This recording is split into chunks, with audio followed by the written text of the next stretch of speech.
Like family to us, and I feel very uncomfortable. I'm like lost sleep over it, actually, for real. How do you say that you lost sleep over having a dispute or a conflict with somebody else's husband when you was the main problem in the actual dispute? You know, when it came to Andre and Loren in the last episode, it was literally her that was dragging the conversation on and on and on. And then her friend then got involved and then added extra sauce to the situation and then really blew it all out of proportion. But wants to sit there and say that she lost sleep over a problem that she caused, over a conversation that she made into a big thing, a conversation that Libby and her husband had already had a conversation about. But Loren lost sleep over it. Okay. I feel like she could take some more accountability. I mean, I know she didn't force her friend to scream at my husband, but she definitely didn't do anything to stop it. And let's not forget this. How did this happen at a housewarming party? You know what I mean? And this house party was by who? Hosted by who? Loren and her husband, okay? And obviously invited her friend. And her and her friend decided to go on a tag team against a guest.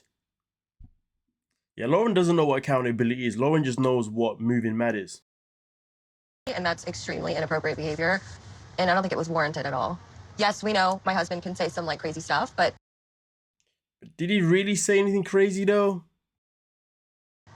You either understand him or you don't. If you don't, then like just don't talk to him. He had nothing crazy to say. I think it just was a little weird. I won't lie to you. The fact that Yara stepped in and said, "Listen, to be honest, the guy didn't really say anything that crazy," is actually quite factual because we've seen Andre over the years say some really crazy stuff to sit him saying. Don't get me wrong. Did he say some crazy stuff when it came to a conversation between him and the boys? Yeah, he did. He talked about ultimatums when it came to him and the boys, but that was him and the boys. That wasn't on the table. That was something that Alex then brought forward. Alex, who's the husband of who? Loren. You know, Loren decided to make a big conversation about Libby moving to Moldova as if Libby's choices have anything to do with Loren. And then that same conversation, because clearly Loren wasn't winning that conversation, what does Alex do? He supports his wife, but then bringing up the fact that Andre said something about ultimatum. Again, something that he did not say at the table. Okay, that was something that Alex said. So therefore, he didn't actually say anything crazy towards the situation. It was then it then became more of an instigation between by Alex and Loren. So they're the ones who were saying crazy things. So they're instigating. Say anything crazy? Is she deaf? Like, we were all there, and I'm not delusional. Yeah, we were all there, and it was your husband that said it, not Andre. You're going into this thinking of your family. He's going into it thinking of him and then his family. How the hell do you tell somebody what the thought process is? How can you go in there and say that she's going thinking about it in this way and he's doing another way? You don't know that for sure. And at the end of the day, Andre has been in America for how long now? He's given it a try for how long now? So it's only fair that, you know, if it's a possibility for them to try in Moldova, then why not try it? It's just that simple. But at the end of the day, Loren now seems to think that she's a mind reader.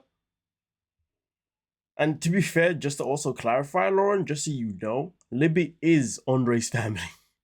So that statement itself in particular, I understand how it can make sense, but I really and truly, come on now.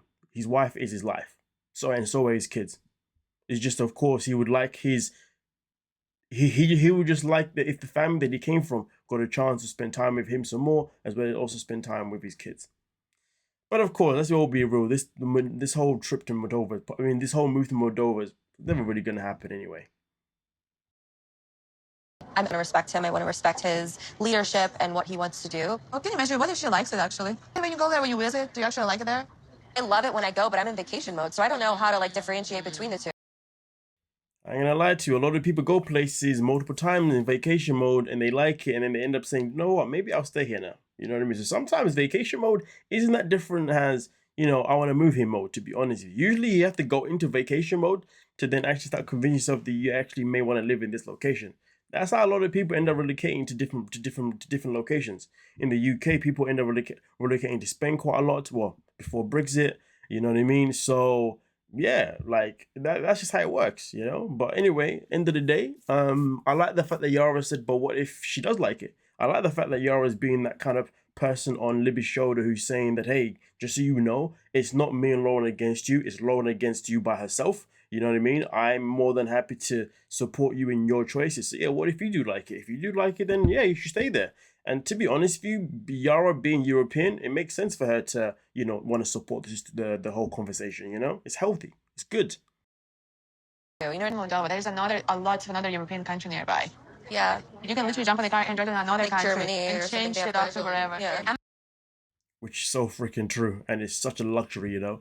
Honestly, sometimes, well, I do genuinely wish that the United Kingdom was joined to the other part of Europe, but sadly we have to get a plane to the other side, because I promise you now, if we was joined to the rest of Europe, even though we're in Brexit now, whatever, I would. I would hardly ever be in the UK, you know. I'd be driving somewhere else, you know what I mean? Right now, I'll probably be in Germany making content. And then tomorrow, I'll be in Albania, you know what I mean? And then another day, I'll be in Portugal, you know? And then another day, I'll be in Poland, you know what I mean? And I'll be in Finland, who knows? Oh, man, it's such a beautiful thing to be able to do, to be honest with you. But yeah, that's another point, you know? And it's cheap because you're driving from look at it this way, you know, driving across Europe is, I guess, similar to driving from state to state, basically. Do you see what I'm saying? Okay, the only difference is, though, is that you'd still be able to get trains that can get you to other parts of Europe real quick as well, which is fantastic. Or you can get a plane as well, but obviously ideally getting a train or driving would be, you know, another alternative that is less on time, because obviously with planes, even if it's cheaper, you still got to go to the airport, wait for the plane, you know what I mean? With a train, jump on it, you're there. In your car, jump in it, you're there. You know what I mean? So yeah, hey ho. You know, to be fair, I think flying may actually be cheaper than driving, depending on where you're going, but at the same time, you got to think about the expenses that you're going to spend when you're at the airport, the food, either way though, it's a nice little thing to have, you know. But nonetheless though, we continue. I'm annoyed that Yara is encouraging Elizabeth to move to Moldova because, as her friend, you should want what's best for her. And as a friend, you should be asking Libby what's best for Libby. What does Libby think? Not telling Libby. You're not being Libby's friend. You're trying to tell her what she should do. It's that simple. Yara's not telling her what to do. Yara's saying, and to be fair, these are the possibilities. So add them into your thought process. That's what being a friend is. Clown. And I think I care about Elizabeth moving to Moldova because I understand her position. We both to learn to stand up for myself. And so I want her to be the happiest version of herself. Yeah, I'm pretty sure Libby knows what the happiest version of herself is. And I don't know if that's going to happen in Moldova. Oh, apologies mean nothing when you repeat the same behavior. I'm about to leave for my trip, but as soon as I get back, Loren and I are going to have a conversation, and we need to talk about boundaries because she is crossing over all of them. That's exactly what she's doing. Exactly what she's doing. Honestly, I don't know who gave Loren this level of entitlement. You know, this attitude. But it's stupid, it's pathetic, and she needs to do better. It's just that simple. Well, let me know your thoughts down below in the comment section, folks, and we'll talk about it. Don't forget to like, subscribe, and of course, peace.